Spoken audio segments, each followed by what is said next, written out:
So what these organs do, other than digestion, this group of organs also carries out what is known as motility. Yes.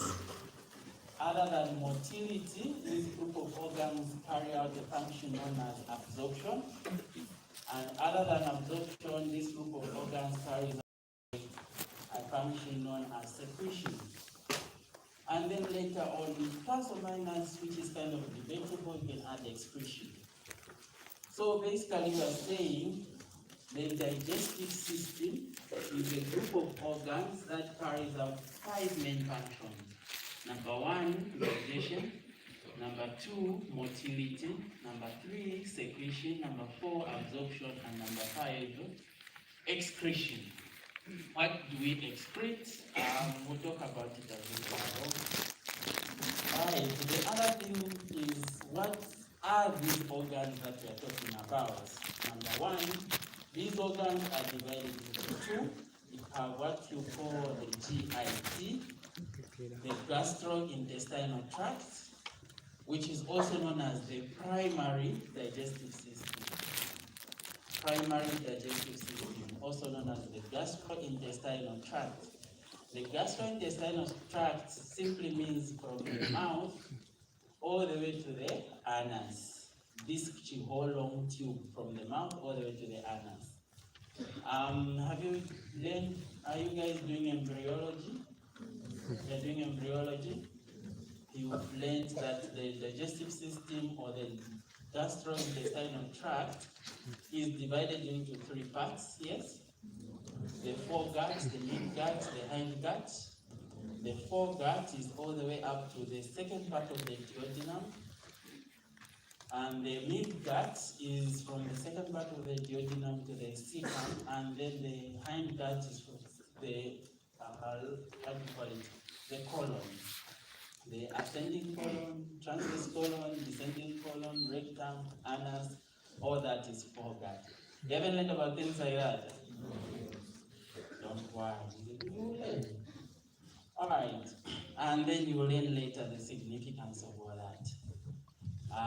When you reach PPA, we'll come and talk about something called GI bleeding, gastrointestinal bleeding, and then they will ask you something like, when we say upper GI bleeding and then we say lower GI bleeding, what's the difference? How do you know this is upper, this is lower? We use the same idea to say everything bleeding in any part of the intestinal tract that is in the foregut is upper GI bleeding, meaning bleeding from the mouth is upper GI bleeding, bleeding from the esophagus is upper GI bleeding, bleeding in the intestine is upper GI bleeding in the duodenum is upper GI bleeding. Then thereafter the ileum, the colon, the rectum, that's lower GI bleeding. Generally, something like that. You understand? Yeah. Alright. Moving on. So that's your GI tract. Then number 2, we have what are known as accessory organs, or some people call them secondary organs of digestion. So these accessory organs, these are just organs that assist or they supplement or basically they help with the digestion. Starting from upstairs, we have the salivary glands. Those are accessory organs. You go lower down, you have the pancreas, you have the liver. Those are accessory glands. It's debatable whether you can put the tongue as an accessory organ. Plus or minus. Some people still recognize the tongue as an accessory organ. Alright, so generally, most importantly though, the liver and the pancreas. Don't forget those. Yeah. Most of the books, when you read them, they will just tell you accessory organ, liver and pancreas. They won't mention the salivary glands. Don't mention the tongue. Alright, so moving on. Now, the GI tract is made up of what we call the, how do you say, enteric layers. It's called the enteric layers. What we're saying is that from the esophagus all the way down to the anus, the layers of muscle are arranged basically in a similar way, which is kind of different from other organs. Like other organs will have their muscles arranged in one way, then for the GI tract, it has a specific arrangement of muscles. So this arrangement is in 4 layers, depending on the book you read. So there is layer number 1, starting from inside, coming outside. The first layer is called the mucosa. It has an inner layer called the mucosa. The layer after that is called the submucosa. And the layer after that is called Muscularis Propria. And then the layer after that is called the serosa. Okay, so we'll start from the serosa. The serosa is dense connective tissue. You've learned about types of connective tissue, yes?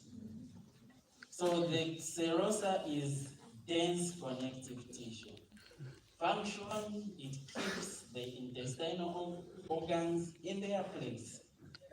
The reason the trachea is standing here is because it has a serosa which is holding it there. The reason your intestines are coiled up like that is because there is a serosa which keeps them coiled up like that. So basically, it says it maintains the position of organs. It's just structural support, basically. Then, on the inner part of that, you have what is called the muscular propria, or the proper muscle layer. It's important to remember that the muscular propria is in 2 layers. It has what is called the longitudinal muscles and it has circular muscles. The significance of that, peristalsis. So what is peristalsis? Peristalsis is simply alternating contractions between the circular and the longitudinal muscles. What it means is that the circular muscle will contract while the longitudinal muscle is relaxing, and when the longitudinal muscle contracts, the circular muscle relaxes.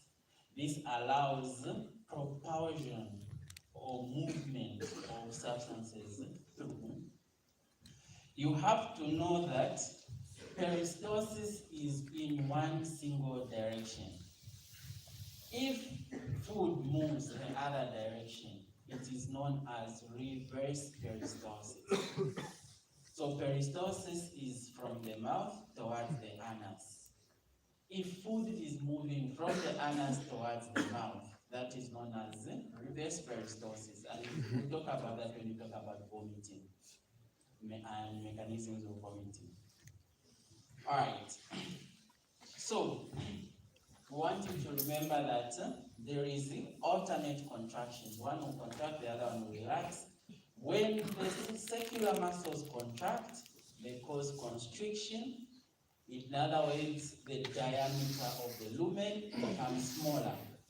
When longitudinal muscles contract, they cause shortening of length.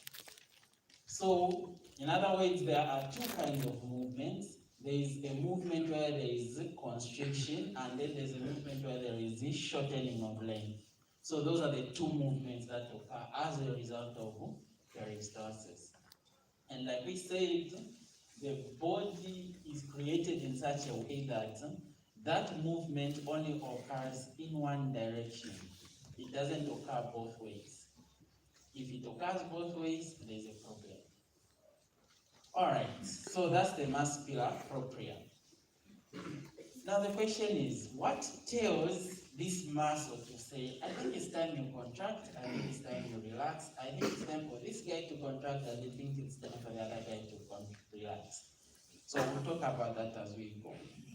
But I want you to recognize that between the muscle layer and the serosa, there is a group of nerves, and between the muscle and the submucosal layer, there is another group of nerves. So basically, we're saying there are 2 groups of nerves, and these 2 groups of nerves are called the enteric plexuses. enteric plexus. And you just remember there are two groups of names, one group on top of the muscle, another group under the muscle. All right. So on top of the muscle layer, we have what is called the submucosal layer, which is generally loose connective tissue with a lot of blood vessels and glands. So you have loose connective tissue with blood vessels. Some people say glands extending from the upper layer coming into the submucosa. Plus minus. Other glands reach, other glands don't reach. But we just want you to remember, submucosal layer is loose connective tissue with a lot of blood vessels. I'm too fast. Yes. I'm the slowest speaking person I know.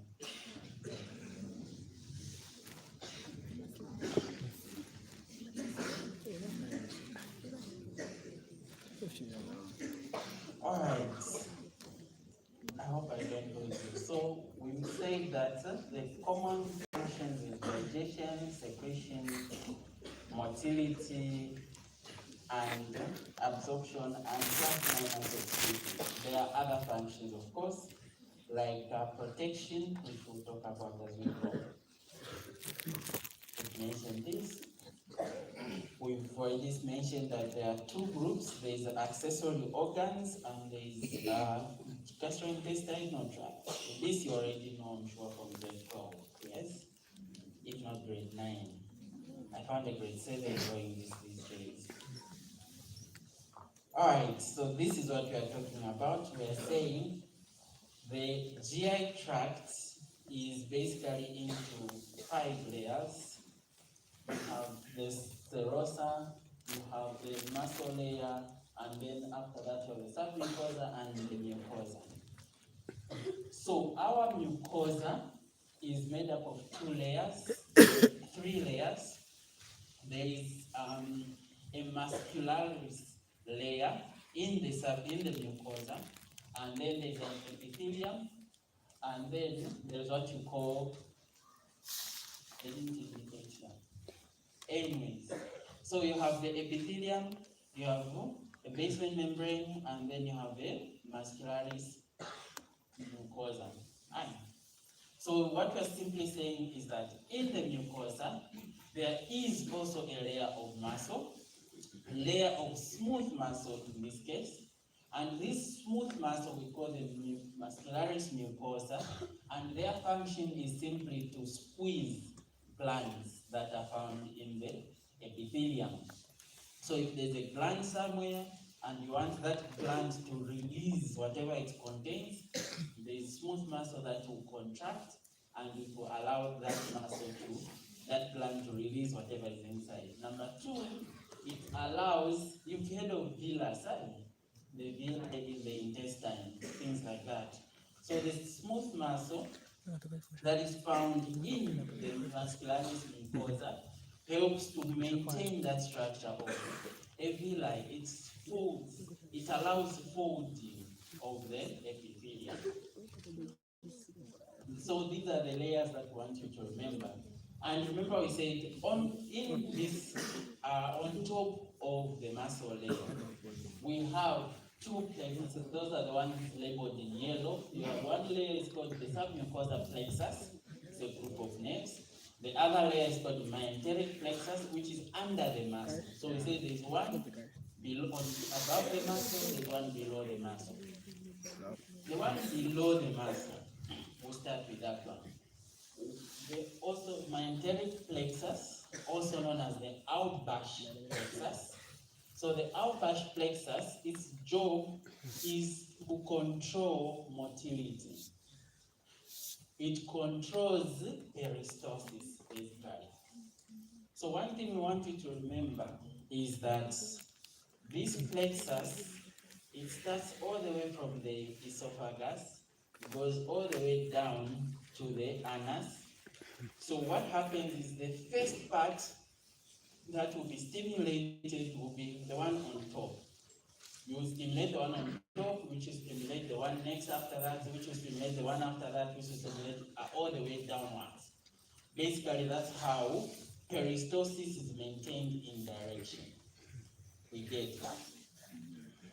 Alright, so the Albash plexus or the Enteric plexus controls the motility. Then you have the submucosal plexus, which also has its own name. So this plexus actually controls what we call secretions. It controls the dilatation of blood vessels. Generally, it controls the Muscularis Propria. So this will tell you that, like we said, you have a Enteric plexus, which controls the secretion and mostly the muscle movement. And then you have the submucosal plexus, which controls the blood vessels and the glands. So also, what we want you to remember is basically the gastrointestinal tract has its own nervous system.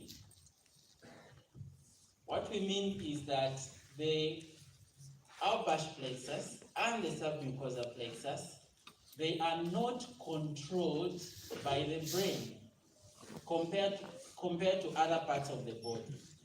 So these are nerves that do their own thing without even telling the brain.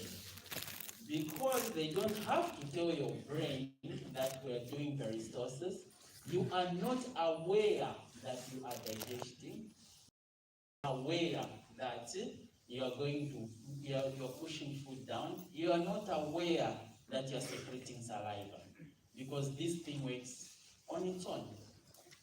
You understand? Huh? Imagine if you had to think about it like, oh, my stomach has to chew food. Oh, I ate beans yesterday, let me digest it. That's a lot of work. It just feels like a lot of work. I don't think people will be sleeping.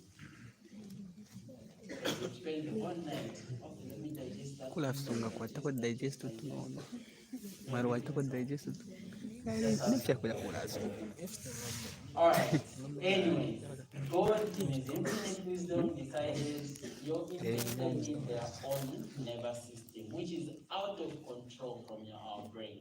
It's a separate system on its own. And that is why we just call it an enteric plexus on its own. However, if there are things happening in the surrounding that need to affect our digestion, for example, if people get scared, you are really scared, the body will realize you don't need blood in the intestines when you're scared, because you need that blood to go to your muscles. So what does the body do? It stimulates what we call the sympathetic system. And the sympathetic system will inhibit, it will reduce movements in the intestine, it will reduce secretions in the intestine, it will cause constriction of blood vessels, and all that blood that's supposed to go there will be directed just somewhere else. So basically, we are saying there are external factors that can contribute to you to changing this arrangement or changing that control. Then if, for example, like I mentioned, you are sleeping, you have nothing better to do, the body will be like, you know what, there's that meat we ate yesterday, let's digest it. The body on its own will just decide that. And that's why you have this thing called the vagus nerve, and the vagus nerve will send what is known as the parasympathetic fiber, and parasympathetic will increase the secretions of digestive juices. It will increase motility or movements in the intestines, and that will allow you to digest and absorb and do everything else. This is why if you eat a very big steamer, what they call shemazepam, you know shemazepam, man? You don't know shemazepam? Have you heard of a medicine called diazepam or lorazepam? So we have this medicine called diazepam. If you take diazepam, it's worse than peritons. I don't know why people say, no, periton, man, I've never slept. I don't know how many times I've gotten periton. I've never slept. But if you take diazepam, before you even finish swallowing it, I think I can. So, Kulala first time. people have taken it to mean, 1 hour to how do you bed. say, when you eat shima, if you eat a very good shima, you come and sit here. Before I even say hi, what? So we call it shimazepam. In the name of diazepam, the way diazepam works, just makes you sleep anyhow. And then you realize that each time you do the sleeping, the body, you know, that's what I mentioned, the body on itself, it tells you that, you know what, this thing you've eaten needs to be digested. So what should you do? Stop all activities and direct everything to the stomach. And that's what the body tries to do. It makes you relax, makes you sleep, so that all the blood can be focused using the vagus nerve, which will stimulate my enteric layers, and then you end up having motility. And then you sleep for a bit, then you wake up, you are hungry again. Have you noticed that? If you eat shima, like you can even feel it in your stomach. Then you go to sleep. When you wake up, there's nothing inside. Why is it like that? Because that guy has been stimulated and he has done his job. So how do you prevent him from doing his job? Don't eat anything. Just come to class, and just be strong. Anyway, different things work for different people. It's not a biblical truth. There are people who, if I don't eat, I doze. If I eat, I'm alive. You have people like that. All right. Generally, that's what we want you to remember. That the parasympathetic and there is a sympathetic. Parasympathetic, when you are at rest, it increases digestion. And then sympathetics, when you are hyperactive, it reduces digestion. Okay? All right. We move on. So allow me to introduce to you a disease or a new word which is called Hirschsprung disease. I know some of you have heard of this before. So what is this thing we call Hirschsprung disease? This is important for you to remember because we've talked about something called an outwash plexus and a submucosal plexus, and you'll be wondering why did people in their right mind go start looking for nerves in the intestine? It's because, I don't know if you can see the guy on this other side, he's carrying a very, very big intestine. That's an intestine in his hands. He's from operating on a patient, and that patient had that intestine. And then people started wondering, why would someone who is born normally end up with an intestine that big? Because that intestine alone is the size of my whole stomach. Then you'd get worried. I think looking at the way he's carrying, it's probably the size of his whole chest. That was just an intestine coming from somebody's abdomen. And then you'll be wondering, is that big? How big was his abdomen? How was this person living? Anyways, long story short, if for some reason you are born without an outwash plexus, or for some reason your body loses a mucosal plexus, that is what happens to you. And you can see it from the picture on the baby, the child picture is for a baby. Once in a while you can find it in adults. Usually these are people who were born like that and they didn't recognize it until they've grown up. All right, so just long story short, we're trying to tell you that these are things you're going to be using or applying as you go. Or an Hirschsprung disease exam question, we'll put it in the text to ask you. All right, so let's talk about these organs now. We try to cross through all of them quickly. Number one, we'll go to the mouth. We will not exhaust most of these things because we want to believe that you will learn about these things in anatomy.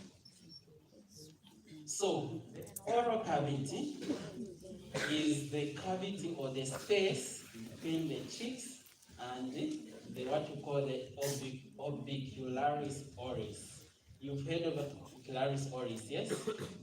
The lips. They are called orbicularis oris.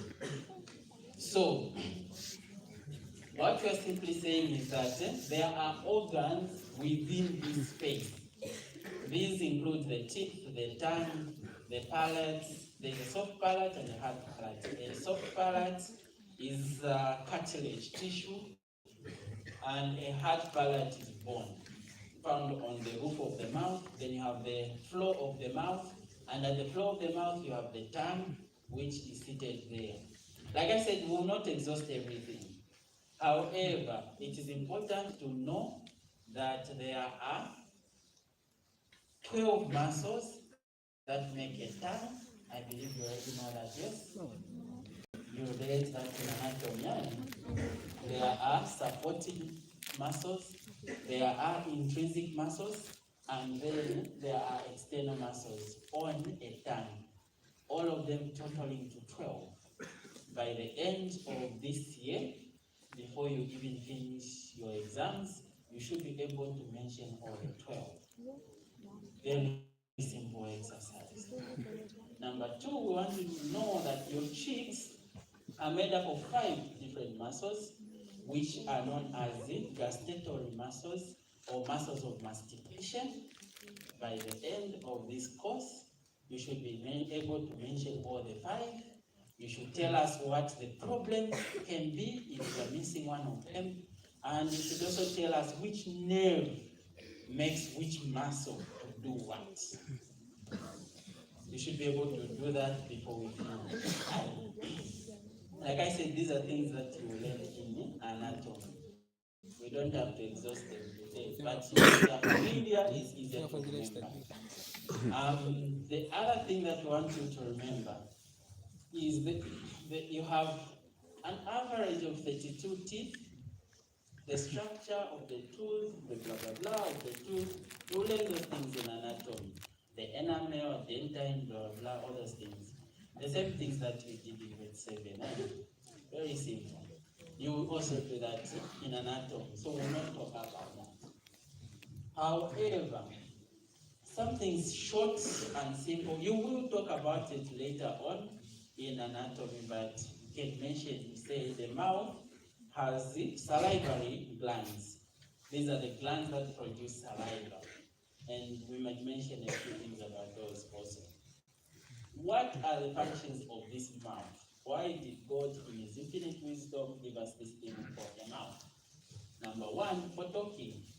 The way I'm talking right now is because God decided to give me a mouth. If I didn't have one, I don't even know how we've been communicating. Number two, for ingestion. For putting food inside the body, you need a mouth. You know how, what was that expression? Answers to stupid questions. You've seen that thing before. Answers to stupid questions. So, when you swallow, you're swallowing in your mouth. No, I swallow using my anus. I wonder, oh, does that even happen? But anyways, the idea is you need a mouth which is better developed for such things. Alright, the mouth also does what is called mastication and also for swallowing, basically. Alright, and also for protection. So let's start with ingestion. Ingestion is the simplest thing. You get food, you put it in the mouth, ingestion has happened. That's all. I don't think there's anything else that we need to talk about ingestion. Just know you put food in the mouth, ingestion has happened. Mastication. Mastication, it means breaking down food into smaller pieces. This happens using your teeth. the teeth will break down these pieces into something that is called palatable. You know what the word palatable means, right? It means it's something you can swallow. Like even when you're chewing it, you're enjoying it. Something like that. So the importance of mastication is to make smaller pieces that can be swallowed. Imagine swallowing the whole T-bone and if you just pick it, swallow. That would be a very difficult life. You've seen crocodiles, how they are eating. They just swallow. The cats, they swallow, the cat. So we'll all be eating like, that would be a very difficult life. Very difficult. Anyways, what we're simply saying is that the mouth is adapted for mastication because of the teeth. Number two, we have what is known as churning. Churning simply means food is being mixed with saliva. So you get this food and then the mouth rolls it over and mixes it with saliva. We'll talk about the significance of that as we go. And then after that, you have this thing called swallowing. So swallowing is a three-phase procedure. It occurs in 3 stages. Stage number 1 is called the voluntary phase or the oral phase, where, like we said, there will be this rolling of food and mixing it with the saliva, and thereafter the tongue will be lifted upwards. You will think about it and you will tell yourself, I think this food is ready for swallowing. The tongue lifts upwards and pushes the food towards the pharynx. Then there will be what is known as the pharyngeal phase. The pharyngeal phase is basically the phase when the food is at the back or at the throat of. So when it's at the back or at the throat, there are things that happen, such as the epiglottis. The epiglottis will close to prevent food from going into the airway. You have what is called the soft palate, which will move upwards. It will close to prevent food from going into the nose. You have those instances, someone is talking, you are swallowing, you make a joke, the hot drink comes out from the nose. You've seen those instances, It basically tells you that your soft palate has not done its job. If the soft palate does a very good job, food should not come out from your nose. Alright, that is the pharyngeal phase. Then you have what is known as the esophageal phase of swallowing, which basically means the food has been received in the food pipe, and peristalsis begins. Okay? So, going backwards a bit, the saliva. Why do we mix the food with saliva? Number 1, I'm too fast, No. I'm okay. No. Alright, so we go backwards a bit to say food is mixed with saliva. What is the importance of that? Number 1, saliva has this thing called a lubricant.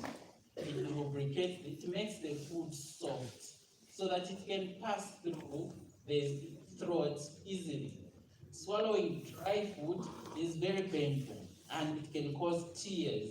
It can cause cuts on the throat. So the body produces saliva to allow the food to pass through smoothly without any injuries. Number 2, the saliva contains enzymes. One of these enzymes is called salivary amylase.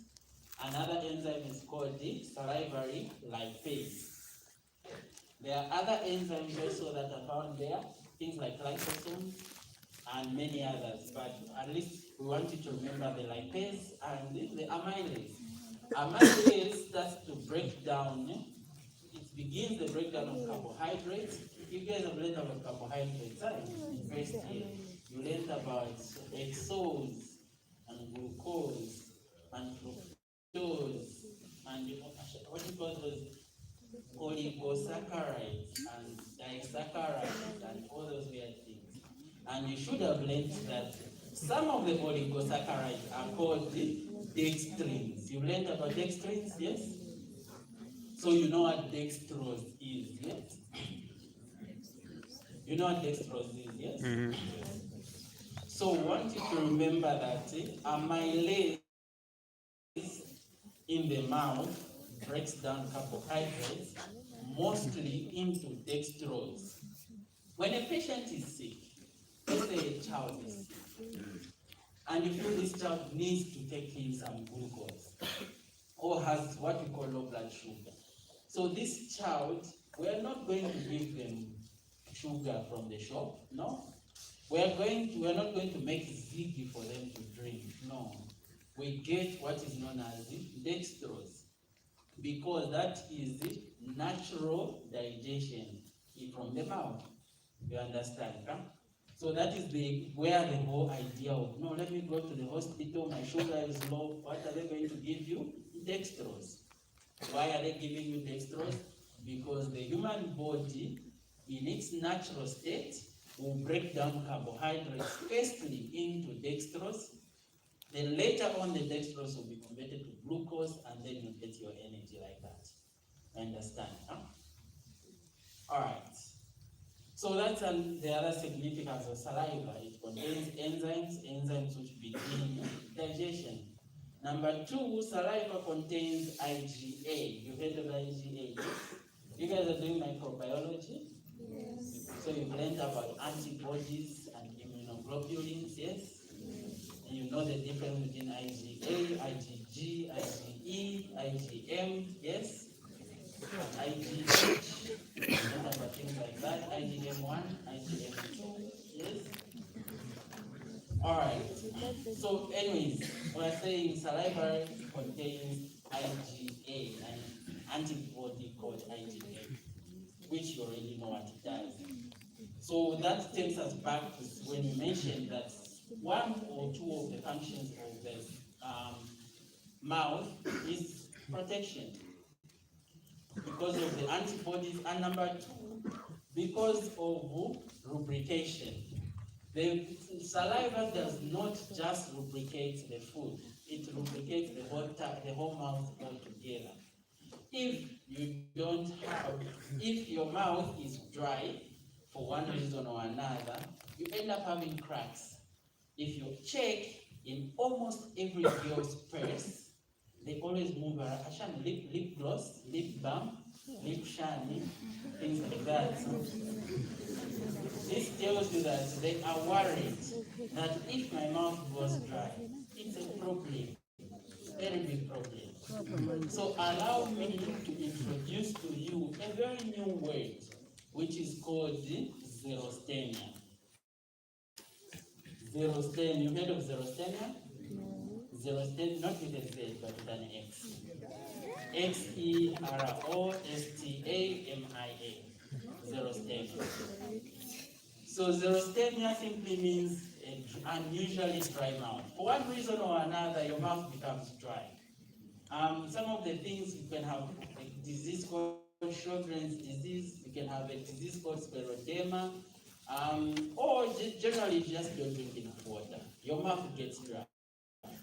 When your mouth gets dry, the moment you put food inside, it cracks. It does cracks everywhere, and the cracks become wounds. The wounds start to bleed. You get to have all this discomfort. So at the end of the day, your body gets sick. So the point we're trying to make is that you need the saliva to protect this oral cavity from cracking up and bleeding. If you don't have saliva, the whole lubrication doesn't work, and then you get these problems. There is also another function of this saliva when we talk about lubrication. And you discuss these other things in anatomy, like I said. Just have an idea of these things. All right. The other thing I want you to remember is saliva is produced by salivary glands, which I mentioned earlier. And I want you to remember that there are three major salivary glands. Major in terms of these are the most important. They produce the highest volume of saliva. These you have the carotid gland, this is called the angle of the mandible. So at the angle of the mandible, this area here, you have parotid glands. They produce about, depending on the book you read, most books will say about 30% of the saliva comes from the parotid gland. Then just under the angle of the mandible here, you have another gland which is called the submandibular. And then in front here, you also have another gland. Sorry, this is submaxillary, submandibular. No, this is submandibular, submaxillary. Yes. You understand, huh? There's under here, in the middle here, there's the submaxillary gland. Here on the side, submandibular, and then parotid. I hope I'm not mistaking the two ways. All right. One other thing that you need to remember about salivary glands is that you learned about glands, haven't you? You learned about glands in anatomy. They told you have mucinous, yes, and serosa glands, yes, and mixed glands, and you have branched, and you have tubular, and you have acinine. You remember things like that? So what I want you to know is, number one, salivary glands are branched acinine glands. And number two, the parotid is usually a serous gland. The submandibular and maxillary are mostly mixed glands. And then you have accessory salivary glands, which are found in the cheeks, and others are found on the tongue, others are found on the roof of the mouth and the palate. Those ones are usually mucinous glands. Mucinous glands meaning they produce thick proteins that make the saliva to be thick. Serous meaning they produce a lot of water. So meaning the parotid gland produces mostly watery saliva.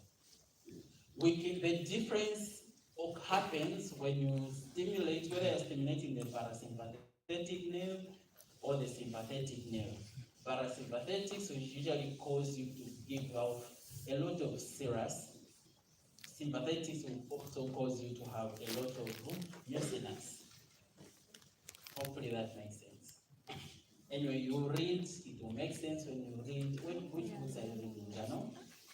You're reading Dano, and Constanzo, and Ben and Levy, and Essentials. Yes? You look surprised. You know what's inside. There's the Essentials, there's Constanzo, there's Ben and Levy, there's Dayton, there's BRIS, there's USMLE, there's pre-tests. I hope you guys have started answering MCQs. So, there is no single, formula.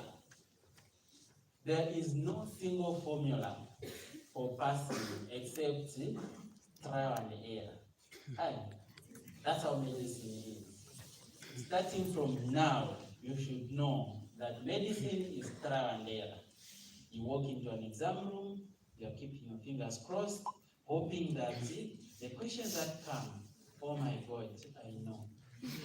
Open the paper, boom, concerning salivary glands, you're smiling like, I know salivary glands, there's a parotid, there's a shan, and let me just tell you something like, IgA is only produced from the parotid. You start getting confused. You go to Google, you won't see such a sentence. When I told you, you won't see such a sentence. And then you start wondering, you start discussing among yourselves, boy, Bakambashan, it's true. You write true, you bring to me, I mark it false. You go to Ridgeway, you ask, and they be like, last year we had this question, they said it is true. You come back, no, Vasa. So basically what I'm trying to tell you is that when you write your MCQs, like I said, there is no one single formula. It's not like I have jobbed, I have studied, so let me go right. I think you may have noticed this with biology. In biology, anything, the same topic that you read, you picked up data from the same page. But then the question that comes, the ABC that follows, is so confusing that I don't know where this data is coming from. But like I said, there's no one who will tell you to say, oh, read this book and it will give you all the data. Nothing. Even me, when you come to me, I was even telling some people the other time, if I were to sit in a 30 exam, I would thank God if I got above 50%.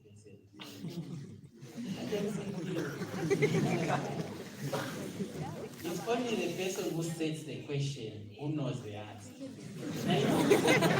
Even them, they don't know.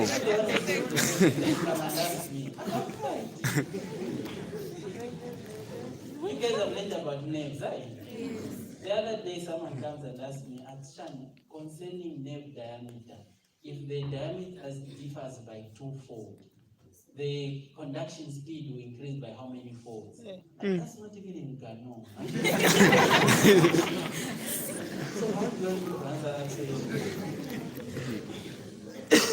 So anyways, at the end of the day, the point is, when you go into an MC, just go in with the hope that, you know what, via when Ouch, you see. Yeah, want to move it.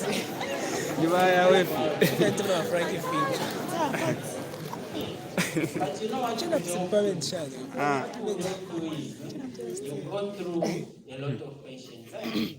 If we say, oh, my friend, there's BRIs, the first thing you do, I don't know if you guys used to do this in first year, because that's what we used to do in first year. Someone tells me, for chemistry, there's Brady and Stenese. I don't know if that's the correct pronunciation. Brady and Shanchan. So you get that, you are reading Zunda and Zunda. This other guy comes, oh, there's Brady. This other guy comes, there's Puma and Clark. This other guy will come with his own book. Dr. Prakash has a book, Shanshano. You start getting worried, like, okay, which book do I read? It's simple. If you have Zunda and Zunda, read your Zunda and Zunda. Understand your Zunda and Zunda. The other books are for what? Questions. Zunda and Zunda, Command Clark has questions. Go and read the questions. You don't have to read the topic again. If you go to Brazilians, he has questions. You don't have to read the topic again. Read the questions. What you understand, well and good. What you don't understand, by because I can tell you, there's not a single doctor you go to and say, oh, this doctor knows everything. They don't. Even doctors who have studied, there are doctors who have studied the skin. Like that's what he does. It's called dermatology. He sat down. He went to school for 6 years to learn about rash. Different types of rash. He learned about rash for 6 years. He came to UTH and you're like, this doctor knows everything. Consultants. Then you take a patient with rash. Doc, patient with rash. We need to investigate. So basically what I'm going to say is, when you read and read, appreciate that, okay, you know what, I've learned something new that I didn't know yesterday. It's okay. Move on with life. Another guy will come and tell you, did you read this? You'll be like, yes, I read about layers of the GIT. Then he starts telling you about, did you read about pre-ganglionic and post-ganglionic, like my friend?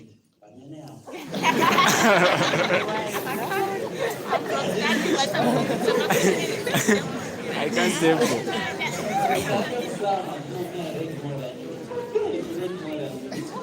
It's fine. It's okay. It's okay. It's okay. Use your data. Use your data. It's fine.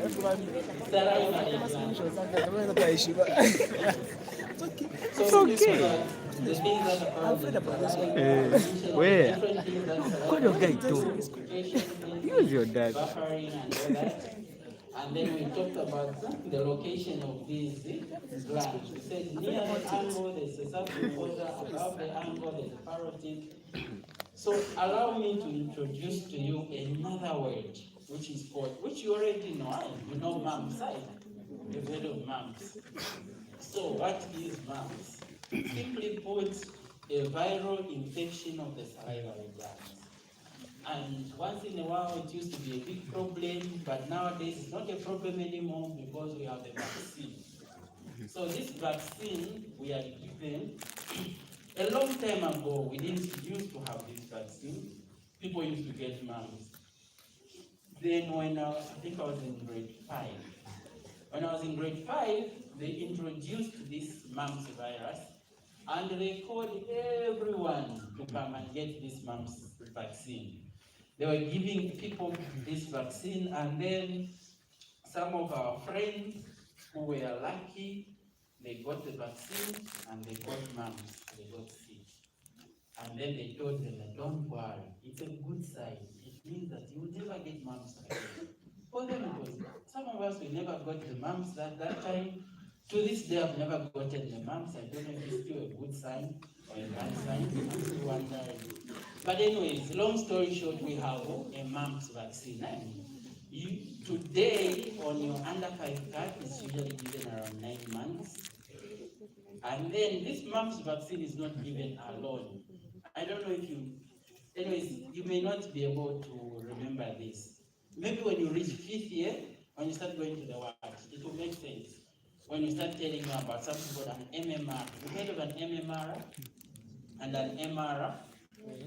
You haven't heard of an MMR and an MR? In movie, There's yes. a vaccine that they are making.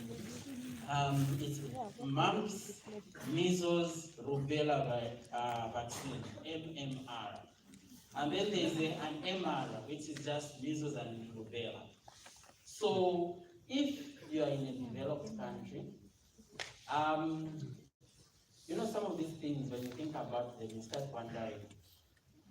Ideally, in theory, we are all vaccinated against the mumps. In theory. In actual fact, 90% of people are not vaccinated against mumps. Because if you follow the under 5 card properly, there is no mumps vaccine anyway.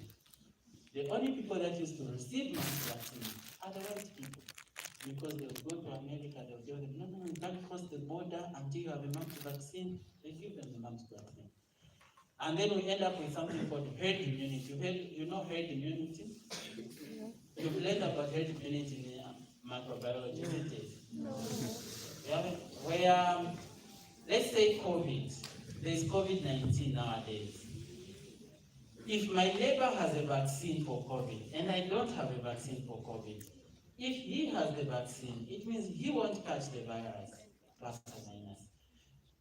Ideally, if he doesn't catch the virus, how is it going to spread to me? It can't die.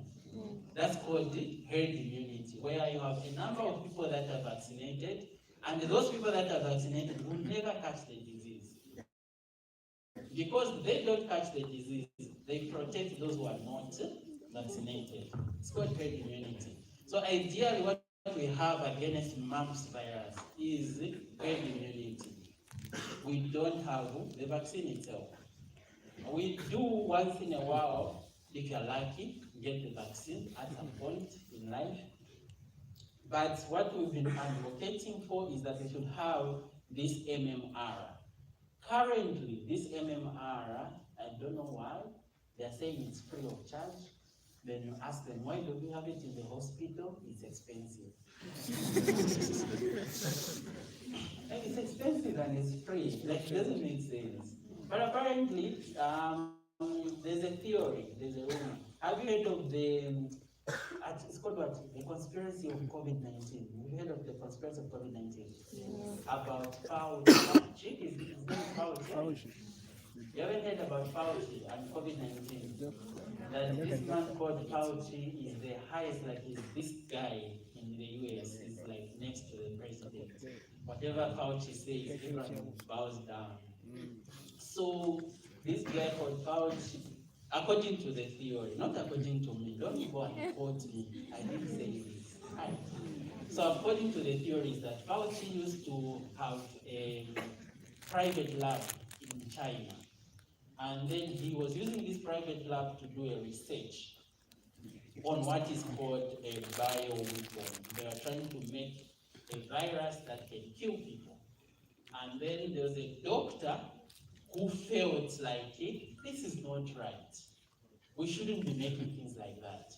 So this doctor decided to carry this virus, and he decided to call a friend and say, my friend, let's go and tell people to say, look, Fauci is doing something wrong. So this guy, when he stole the virus to go and show his friend, whatever he stole ended up in his body. He got sick. And then he got sick, he went to tell his friend, he said, you know what, now I have COVID-19, and he gave the friend. Now the friend was traveling, and this friend who was traveling started, by the end of 2-3 days later, the whole place, every road where that guy was passing, they had COVID. And that's how COVID started in China. Ideally, that's the conspiracy behind it. And then you notice that the moment COVID hit, Fauci was the first person to say, you know what, we are going to make a vaccine. And everyone else was like, Fauci, vaccine, coming up. 5 months down the line, Fauci has a vaccine called Moderna. And a few months later, other people also started making their Pfizer and AstraZeneca and all those other things. But long story short, the same guy who made the virus ended up being the same guy who makes the vaccine. And then he tells people that, you know what, you guys, this vaccine is free of charge. You know that COVID vaccine is free of charge, right? They're jabbing everyone everywhere, anyhow. They're even following you in your houses. Jab. Then you realize something somewhere. How is it that if the vaccine is free, why is it good for Fauci? Then you realize that the WHO is the one that gives this vaccine for free. But the people that make the vaccine, they don't give it out for free. They sell to WHO, and WHO will give you for free. You understand? And for WHO to give you for free, they have to pay other people to transport it to Zambia. And why not better than the person who makes it? If you make it, you can deliver it. Why not? You understand? Huh? So he's getting paid twice. He gets paid for making it, he gets paid for delivering. And if he's lucky, he comes up with a new thing. Oh, I think let's improve this. Gets more money. At the end of the day, becomes the richest person in America, richer than the president. But he won't show it off, of course. Bye. All right. Anyways, moving on. The point is, we have this virus, this vaccine issue, and the vaccine can help us protect ourselves from diseases against the salivary glands. You understand? Huh? All right, let's move on.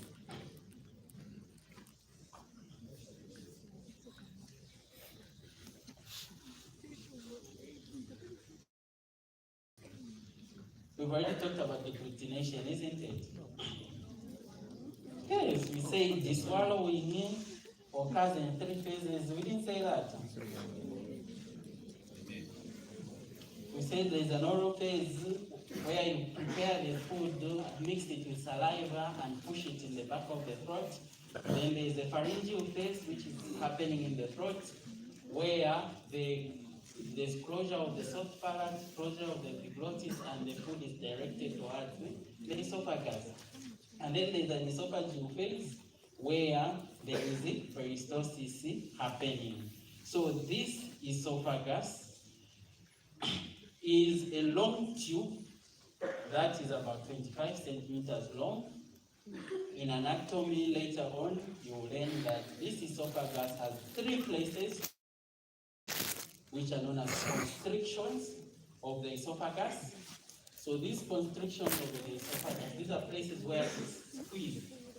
And these constrictions, you will learn later on that these are important places because of if you have a problem called dysphagia, if you have a problem called osteophagia, and all those other things, these are places which we look out for.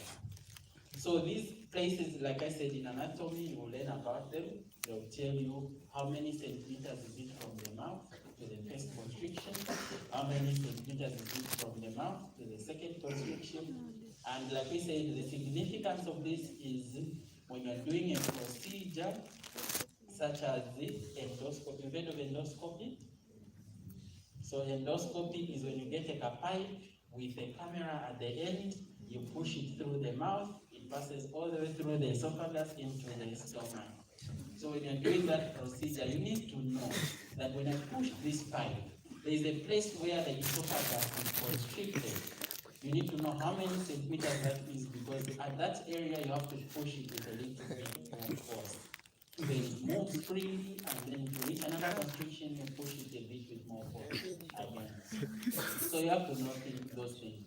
Number two, we want you to know that the esophagus is divided into three regions. There's an upper third, a middle third, and the lower third.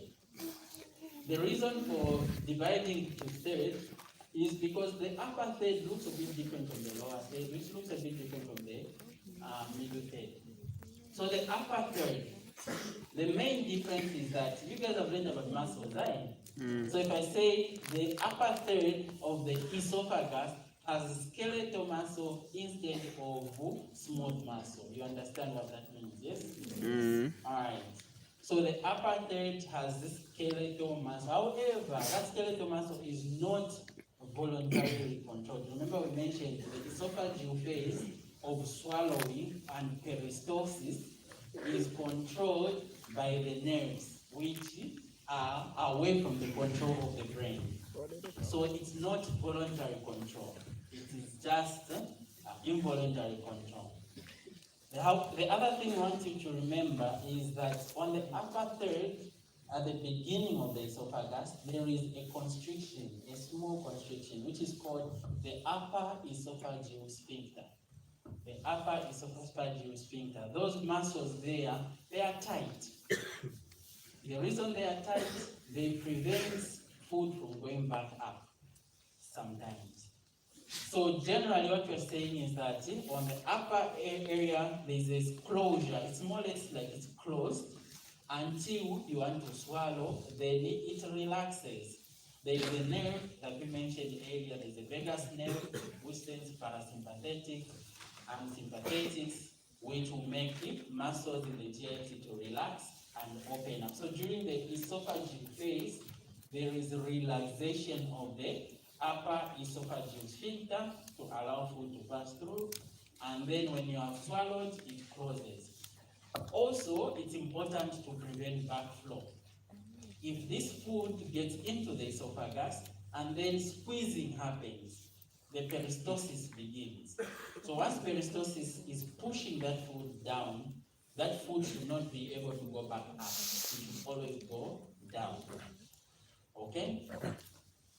Then as this food is going down, you reach your middle third. The middle third has glands, which is known, usually we say it's an adenoid area. It has glands, mostly salivary glands. So these glands, like they mostly produce saliva or mucus, and it's mostly for lubrication. Then as we go lower down into the lower third, usually mostly smooth muscle, it's just a passage to the stomach. The area where the esophagus meets the stomach, there is another constriction. However, we want you to remember that the lower esophageal sphincter is a physiological sphincter. Physiological meaning there are no muscles that make it tight. It is just tight because it's a tight area. So the question is, what makes it tight? There is a diaphragm. You know diaphragm, right? So there's a diaphragm. And then the esophagus tries to pass through. And that when it's passing through the diaphragm, it squeezes itself between the layers of the diaphragm, which are known as the crura. So in short, the lower esophageal sphincter is mostly made from the crura of the diaphragm. It is muscle of the diaphragm which is squeezing on the esophagus mostly. However, people will argue that even the muscle of the esophagus itself, it is thicker at that region. Not that it squeezes itself, but it's just thicker than normal. So therefore, we say it is a physiological sphincter. The other thing that makes it a sphincter is that it enters the stomach at an angle. It does not enter the stomach direct down, it enters the stomach at an angle. That angle or the angulation is important, like we said, to make a sphincter. Like when the stomach bends one way, then it closes off. When food goes inside and the stomach stretches, that bend or that angle prevents food from going back upwards. If the food goes back up, for one reason or another, what do you call that? Gastroesophageal reflux. GERD. G-E-R-D. G-E-R-D simply means the lower esophageal sphincter is loose or does not close the way it's supposed to do. And then it allows the contents of the stomach to come into the esophagus.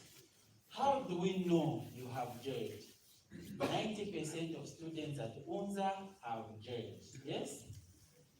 You sit down, after some time, you are hungry, after some time, you start feeling like your stomach is burning. You know, you've heard of that, you've had that situation before, at one point or another.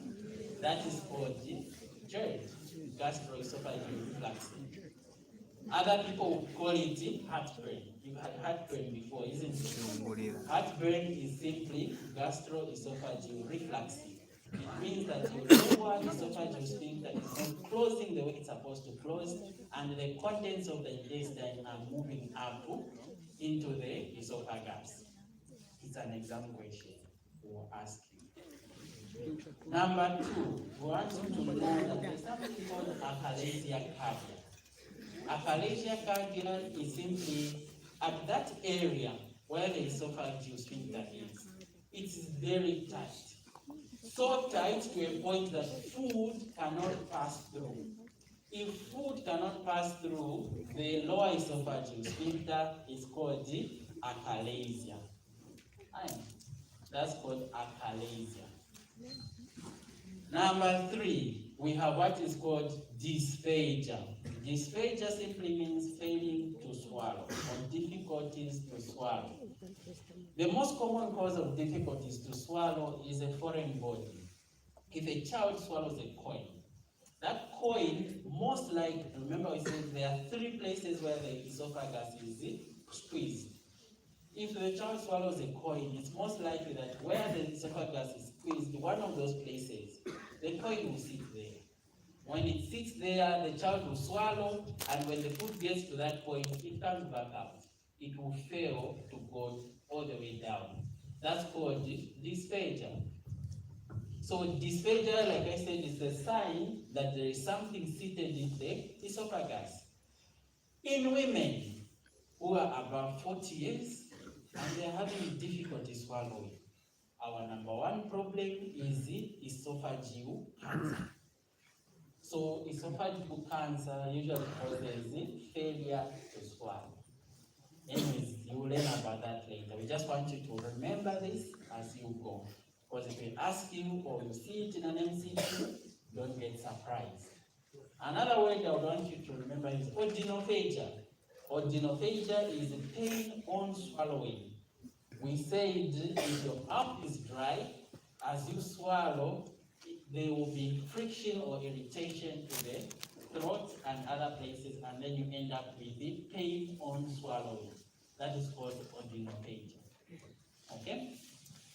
So why am I telling you these words?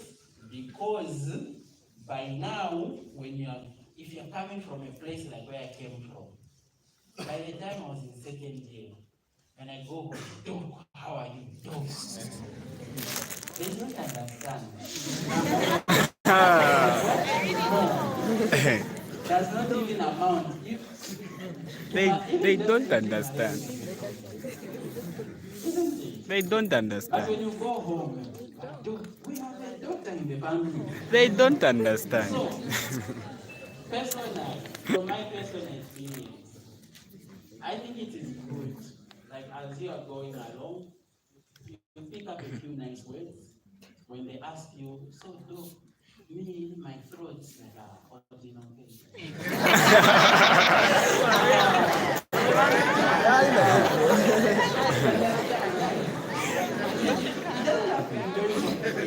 Like once in a while, just throw it out nice way. Yes.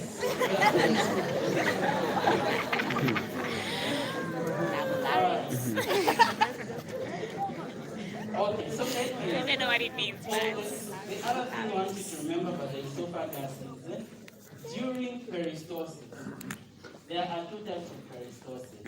Remember, we already said peristalsis is in one direction, from the mouth to our lips. If it goes the other way around, it's reverse peristalsis.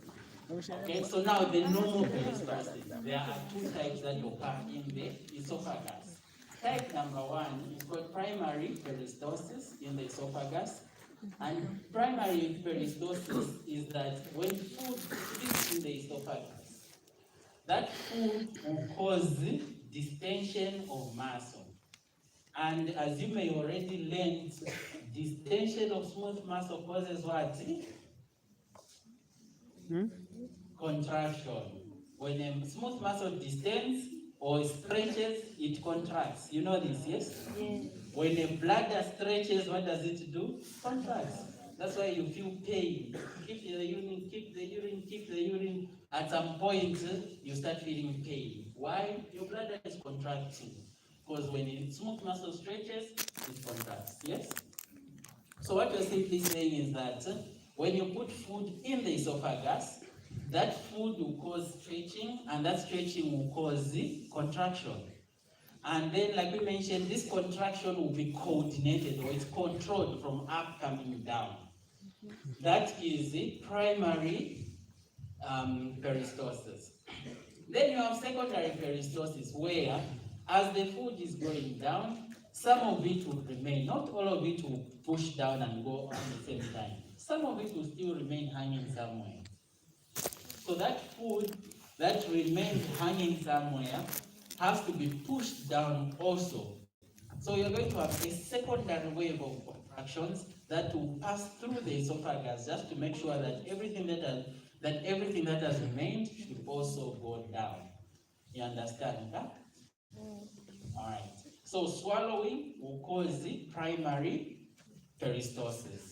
Then after the food reaches the stomach, the esophagus will do a secondary sweep. It will just on its own just automatically start another wave of contraction to make sure that there is nothing remaining behind.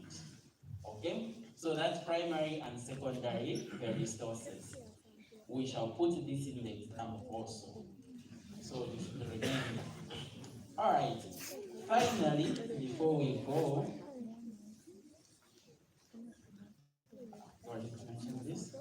finally, before we go or call it a day, we will manage. We will try. Let's try. Mucosal. And if you are dozing, just tell yourself, you know what, mucosal. Yeah, just try. Just a few minutes. The problem is that the data is a lot. But don't worry. When you flip through the book, it's like, oh, that time when I was dozing, this is what you're saying. Then it will make sense. You will remember it. All right. The stomach. So we talked about the mouth, we talked about the esophagus, we talked about the stomach. Next time we talk about the intestine, the liver, and the pancreas. Then we'll be done, hopefully. All right. The stomach. What we want you to remember about the stomach is number one, in normal people have the stomach on the left side, and then the liver on the right side. Yes? Here under your ribs on your left side, that's where the stomach is found. And when you learn this in anatomy, it's called the surface anatomy. Why do we want you to know that the stomach is this side? Because when you take an X-ray, a chest X-ray, there is a black circle that shows up on the left side. That black circle, do not get worried, it's the stomach. Why is it black? Because when you swallow, apparently, you do not just swallow food, you also swallow air. And the stomach has made a space for that air that you swallow. It's known as the aerophagia. The air that you swallow is called aerophagia. And that air that you swallow will sit in the upper part of the stomach, which is known as the fundus. And when you take an X-ray, it will appear as a black circle. It's important for you to know that.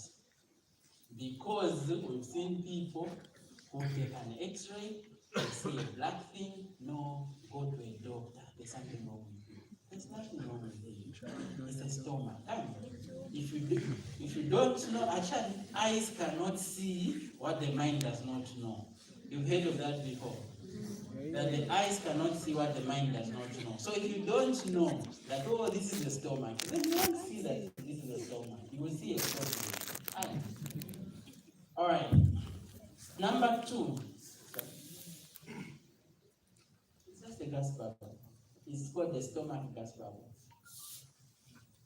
Or aerophagia is not the gas bubble, by the way. Aerophagia means swallowing air. I hope you didn't label, oh, the stomach has a space there, aerophagia. No. Aerophagia means swallowing air.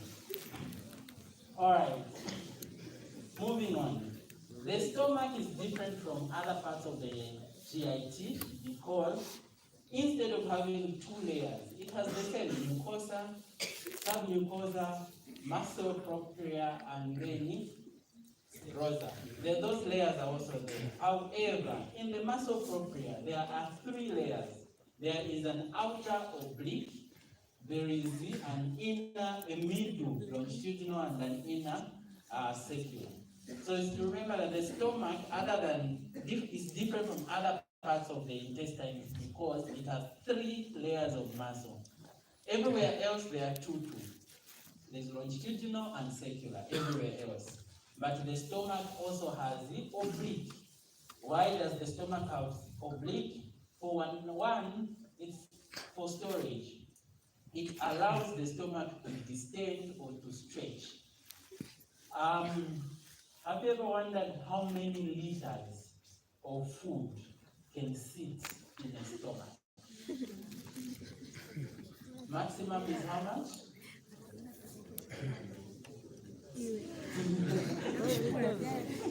And some bodies can go to 10.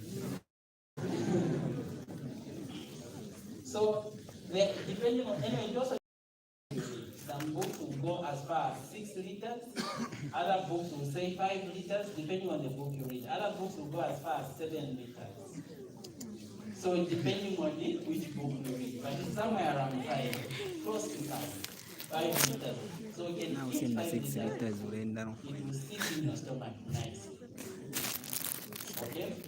So that stretching or that accommodation is allowed because you have all these kind of this other muscle, which remember we said when muscle stretches it does what? It contracts. So you have 3 layers of muscle which allow it can be able to sustain without contracting. However, like we said earlier, it will still make you feel hungry quickly. That's why it's good. Actually, it's small but regular. If you eat a lot and very few, you will always be hungry. So you eat small regular foods so that your stomach does not overstretch and then you don't get hungry too quickly. Alright? Okay. Number 2 thing you want to remember about the stomach is that it has 4 regions. It has one region where the esophagus enters, it's called the cardiac region. It has a region on top where we say it keeps the air bubble, that's called the fundus. Then it has a body, and then there's the part that joins the other intestines called the pylorus area. Why do we want you to remember this?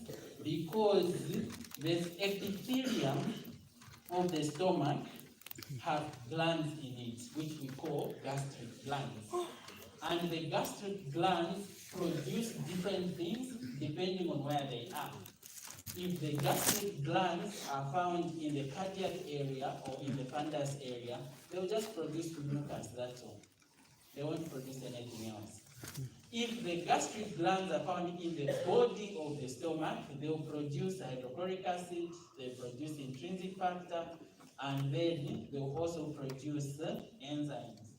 If this gastric gland is found in the antrum, it will mostly produce hormones. Hormones such as the gastrin and the intestinal peptide 1, intestinal peptide 1, something like that. We'll come and talk about those things later. Okay? So generally, we want you to remember that there are gastric glands, which are also known as gastric pits, because they make it in depressions within the epithelium. Some people call them gastric pits. And then these gastric pits are different depending on the part of the stomach they are found. And then the other thing I want you to remember about these gastric pits is that they have different types of cells for different functions. For example, if we say this part of the body produces saliva or mucus, it means that that area contains goblets, you've heard of goblet cells, right? That area of the gastric pit contains a lot of goblet cells compared to other areas. Number two, if we say this area produces a lot of hydrochloric acid, it means that it contains a lot of parietal cells. So you have parietal cells that produce hydrochloric acid. And then if it's an area that produces a lot of enzymes, then you expect that area to have chief cells. The cells in the gastric pit that produces enzymes are called the chief cells. And these chief cells, chief like chief, I'm from. Alright, so they produce enzymes mostly, pepsinogen mostly, and also intrinsic factor. Then, when you go down to the antrum, the most common type of cell you find is called an enterochromaffin cell. Enterochromaffin-like cell. The enterochromaffin-like cell produces hormones. Remember I said there are hormones that are produced in the stomach, yes? Alright, so the other thing you have to remember about these cells is how does a parietal cell produce hydrochloric acid? Very simple. Number one, there is this thing called carbon dioxide, which is found in the blood. This thing called carbon dioxide found in the blood will go into this thing called a parietal cell. And this thing called carbon dioxide, when it goes into a parietal cell, it will find an enzyme which is called carbonic anhydrase. This enzyme called carbonic anhydrase, we've learned about carbonic anhydrase, isn't it? Carbonic anhydrase converts carbon dioxide into carbonic acid, yes? And then carbonic acid is a weak acid which dissociates or breaks down on its own just into bicarbonate and hydrogen ion. So the body decides on its own to say, you know what, I need the bicarbonate. Why? Because the body needs, or the blood needs a bicarbonate buffer. You learned about bicarbonate buffers, yes? Okay. So this body, or this parietal cell, will start taking the bicarbonate back into the blood. And as it is taking the bicarbonate back into the blood, it allows the chloride to come back. You've heard of antipoters, yes? Antipoters and the sympoters, you know those things, yes? So you have a bicarbonate, chloride, antipoter. Meaning, bicarbonate will go into the blood, the chloride will go into the cell. That's a bicarbonate, chloride, antiporter. And this is called the alkaline shift. Alkaline shift, like we say, bicarbonate is needed in the body for buffering. Therefore, it will be carried into the body. That's called the alkaline shift. Okay?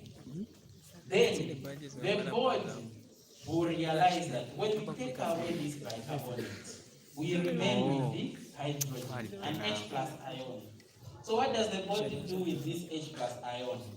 The parietal cell has another antiporter, which is called hydrogen potassium ATPase. So hydrogen potassium ATPase, it will take potassium in, take hydrogen out. So the hydrogen ion will be taken out, the potassium will be taken into the cell.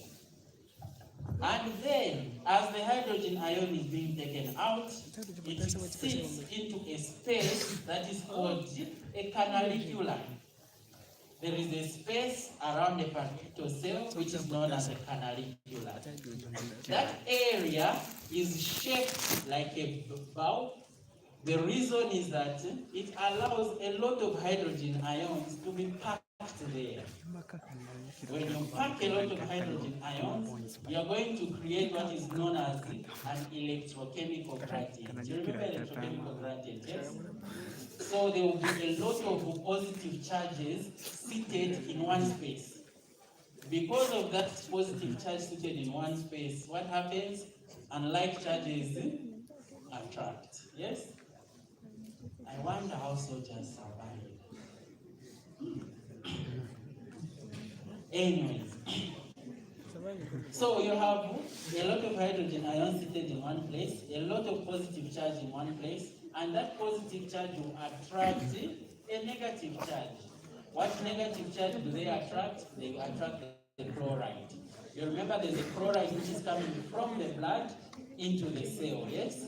And that same one will move from the cell into the canaliculi by diffusion.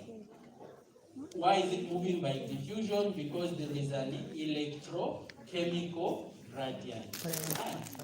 And that's how HCl is produced in the stomach. This is an exam question. We shall just write for you production of HCl in the stomach. And we expect you to reproduce every word as I say it. Alright. So that's how HCl is produced, and it's always what? Concentrated. And then, what are the functions of this HCl? Why does the stomach produce the HCl? Number one, it is for increasing.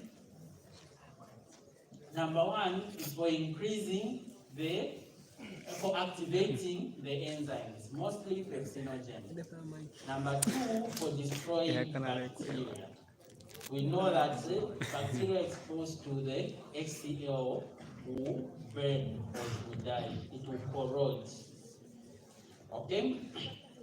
Alright, I've just been told that we have gone over time. Alright, we'll continue. Can I just say that we are done with the stomach is worried? No. Alright, so come and discuss next time. So I've been awake from yesterday.